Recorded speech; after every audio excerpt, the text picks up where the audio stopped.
Good morning. Thank you for the introduction, and thank you for the organizers for inviting me to speak here today. It's a real privilege. So I'll be speaking about cardiac mechanics. I'll be going over a couple of strain imaging techniques, the analysis, and then we'll go over some clinical applications. These are my declarations. So clinical applications of strain imaging by echocardiography have recently undergone some major advancements. Specifically, global longitudinal strain has been shown to be more important than ejection fraction when assessments of left ventricular dysfunction in many heart conditions over the last 5 years. And MRI myocardial strain imaging is more accurate and reproducible than echocardiography and has become much easier to use. So MRI myocardial strain imaging is really well positioned for the increased clinical use. So we talk about subclinical, some clinical applications. When we talk about subclinical, it's essentially disease that doesn't have clinical symptoms yet. And we've shown with strain imaging that there's subclinical impaired contractile dysfunction in obese children as young as 8 years old. There's systolic dysfunction in patients with type 2 diabetes mellitus. And CMR really has the potential to predict changes in left ventricular outcomes, as shown by Magnon et al. In patients who have suffered acute myocardial infarction. And some work that we've done and what my work has really been based on is in heart failure patients with a left bundle branch block undergoing CRT, cardiac resynchronization therapy. And we're showing that strain imaging, defining mechanical activation using strain imaging can detect CRT outcomes. So we're used to looking at Cine or SSFP or true first images in pretty much all clinical scans where you can get functional information such as mass, volumes, ejection fraction, and so on. And we can really appreciate the contractile patterns from the following images. But what we're really interested in is the function of the myocardium. So how's the myocardium really working? And over the years, looking at myocardial mechanics, we have various capabilities of doing this. We can measure displacement velocity, the strain tensor, strain rates, as well as twist and torsion. And the methods that we're going to be going through is myocardial tagging, as well as HARP, displacement encoding with stimulated echoes, feature tracking, as well as heart deformation analysis, and lastly, velocity encoding with phase contrast. But before we start, let's talk about what is strain. So strain is essentially a geometrical measure of deformation. So if we look at an image at end diastole where most data is typically acquired, if we look at a region of the heart, if we think of it, this has not deformed yet. But as we go through time in the cardiac cycle to a point in end systole, we can see that some deformation has occurred, particularly in the circumferential as well as radial direction. So we can look at this as radial stretching as well as circumferential shortening along the LV. And these are the measures that we look at when measuring strain. So when looking at myocardial mechanics, we have to define some kind of coordinate system. So if we're specifically looking at the left ventricle, we're looking at the RLC coordinates. And from here, we can measure, we can see the different regions of deformation. So we shortening in the circumferential direction as well as in the longitudinal direction, and we're thickening in the radial direction. So we can calculate both Eulerian as well as Lagrangian strain, and we can also look at global, so whole slice strain, as well as regional strain. And according to the AHA segments, we divide up the LV in these different segments so that we can assess the region, the strain in the different regions of the heart from base to apex. So if we start with myocardial tagging, tagging is essentially the spatial modulation of magnetization, and these produces these tag lines that we see along the LV. And we can appreciate that as the LV contracts, these tag lines are deforming according to the deformation of the left ventricle. And tagging analysis essentially is, what it requires is that we need to identify each tag line for the different time points in the cardiac cycle.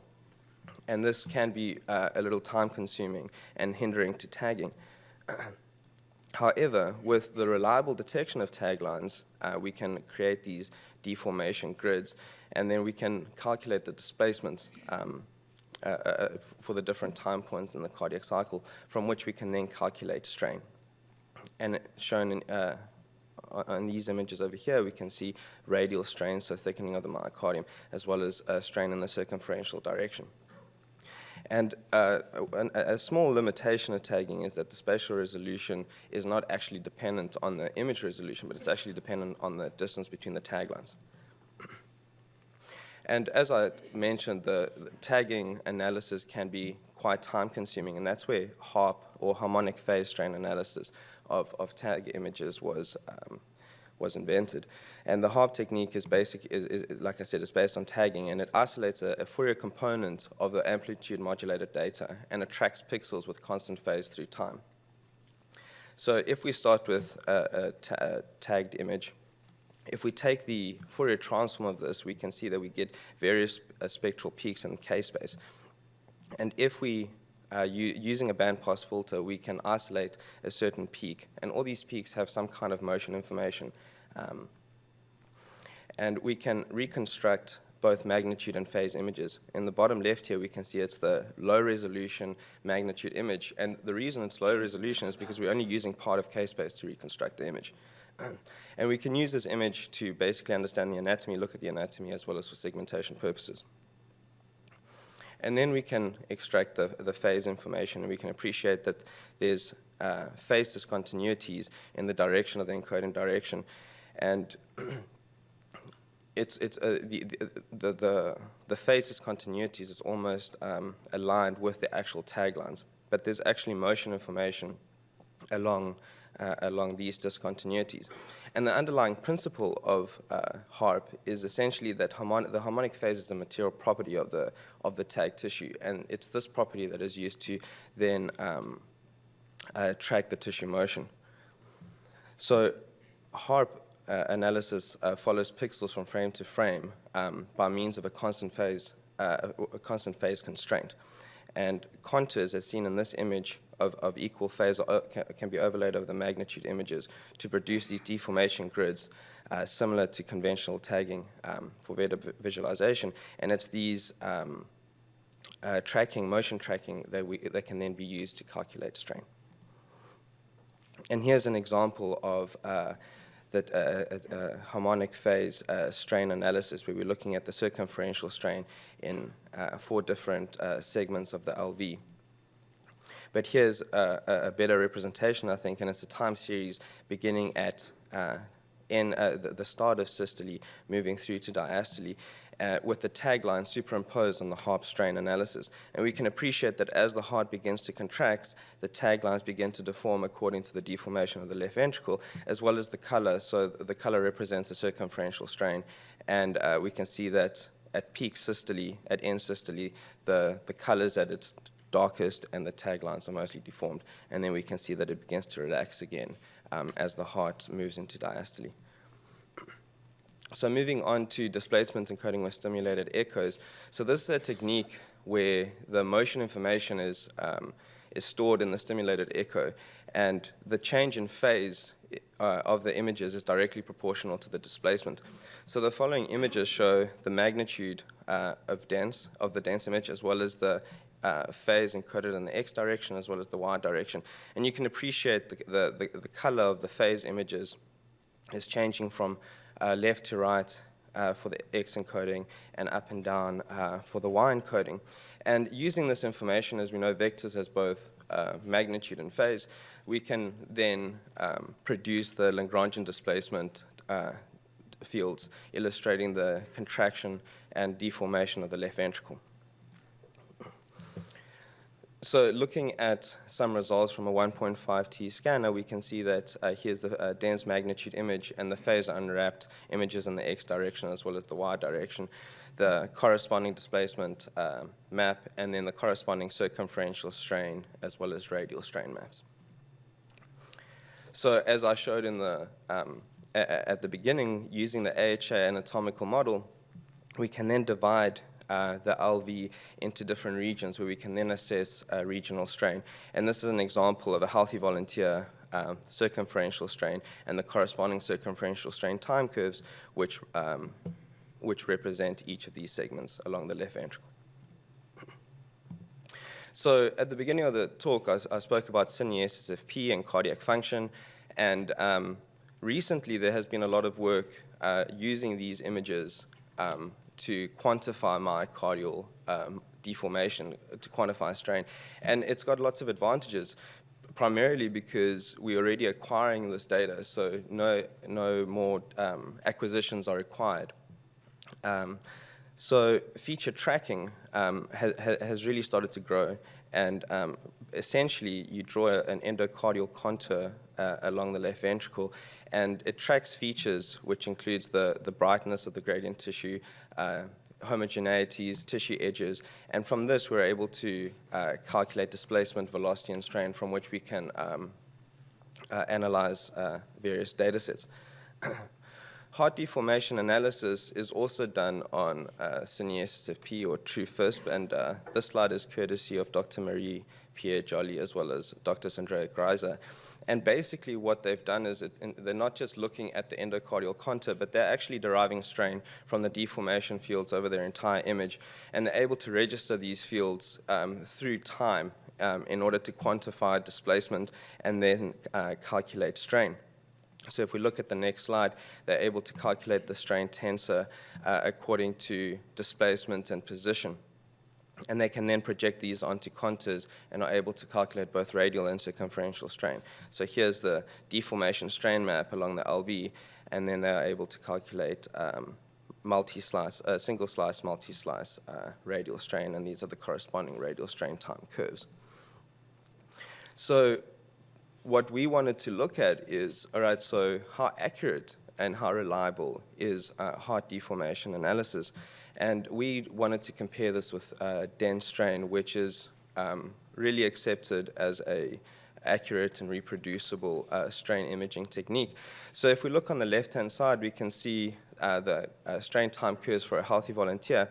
And for dense, we can see that all segments are contracting simultaneously, as well as have a peak strain value within the normal range. However, when looking at the exact same volunteer and looking at HDA regional analysis, we can see that it's showing malfunction or dysfunction in two segments of the LV.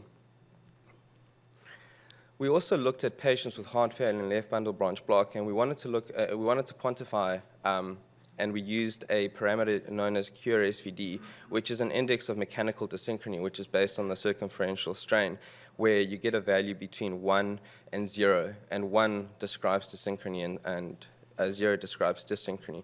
And we used a threshold of 0.7, so anything below 0.7 is considered a dysynchronous contraction, anything above 0.7 is considered synchronous contraction. So if we look on the left, here's a dense analysis of a patient, where we're calculating a QRSVD of 0.35. This patient is in heart failure and left bundle branch block. And we can appreciate that there is dyssynchrony because at a single time point, if we're looking around 400 milliseconds, we can see that 4/6 of the heart are contracting whilst the other two segments are stretching, which is really what one expects to see in this patient population. However, when looking at the regional analysis of HDA, we can see that the QRSVD is measured as 0.7. So looking at the same time point, almost all curves are shown as contraction. They're below below the 0 threshold. And so it's really underestimating the dyssynchrony of this patient. So although feature tracking as well as HDA has reliable and accurate whole slice global strain, some more work really needs to be done to assess the regional strain.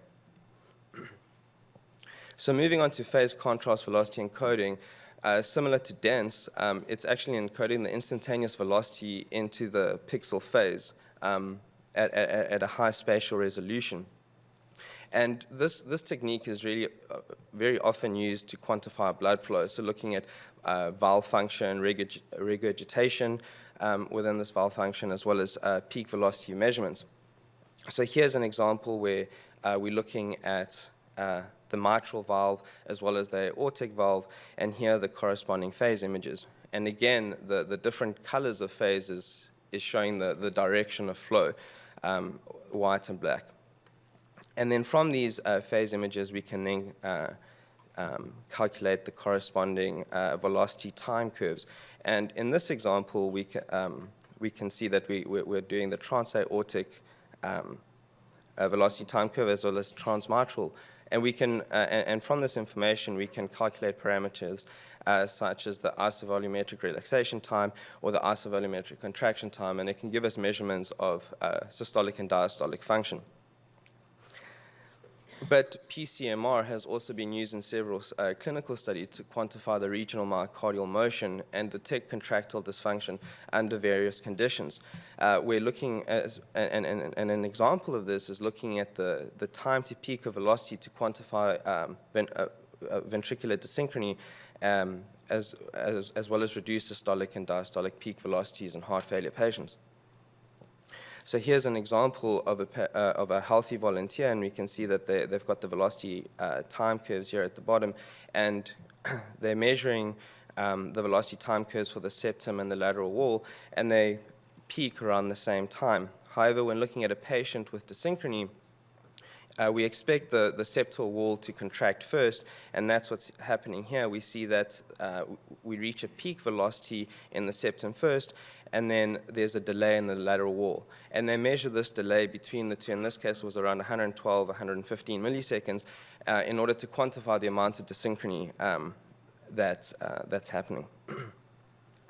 So looking at some clinical applications, as I mentioned earlier, some of the work that I've been involved in is looking at dyssynchrony and looking at the late activation to predict CRT response using cardiac resynchronization therapy. So this patient is in heart failure and has left bundle branch block, and we can appreciate the difference in the dense displacement fields when compared to the normal, where you've got that initial contraction of the septum and then stretch, and then a delayed contraction along the lateral wall, and then contraction. And this is really a lot easier to see and well represented in this dense circumferential strain time map. And we can really see the dyssynchrony where we can see both contraction and stretch occurring at the same time. And then from this, we can then we can then see dense mechanical activation time maps, multi-slice, where we can depict the regions of latest mechanical activation. And why do we want to do this? This is really to help guide the CRT procedure, as we know that in CRT, for CRT response, one of the predictions and one of the things that really needs to be done is to place the left ventricular lead in a late activating region. And then with the following curves, we've shown that mechanical activation time at the LV lead position is in fact a predictor of CRT response, as seen by the AUC curve here, together with cure, so together with overall dyssynchrony, as well as scar at the LV lead site. So we spoke about some clinical dysfunction and some childhood obesity. So here we can see on the left a healthy child, and then on the right here an obese. And as we can see, the peak longitudinal strain in healthy volunteers is well within the normal regions. However, in obese kids with concentric hypertrophy of the left ventricle, we can see that they've got decreased longitudinal strain, even though the ejection fraction and LV mass were normal. We've also shown, strain has also shown subclinical dysfunction in type 2 diabetes, where you can see the circumferential, longitudinal, as well as radial strain was decreased for all patients with type 2 diabetes when compared to the controls. Again, looking at velocity encoding and looking at the different regions of the LV, and this study basically showed that there's, as with age as well as sex, you get different representations as well as regional differences along the LV from apex to base as well as regional. And looking at some feature tracking results where they used whole slice LV strain, they showed that during a Dobutamine infusion, that the circumferential strain as well as radial strain, the values are increasing as we would expect to see in a stress in that stressed environment. So overall, the echo global longitudinal strain has really created the trail for widespread clinical use of myocardial strain imaging. And MRI strain imaging methods such as DENS that provide accuracy, high temporal and spatial resolution with rapid analysis. Phase contrast velocity encoding maps the high-quality strain rate data. And although feature tracking whole slice global strain is reliable, some questions still remain with regards to the regional strain and how accurate that is. We've also shown that MR strain imaging can be complemented by LGE, and clinical applications of MRI myocardial strain will increase in the next few years. So thank you for your attention.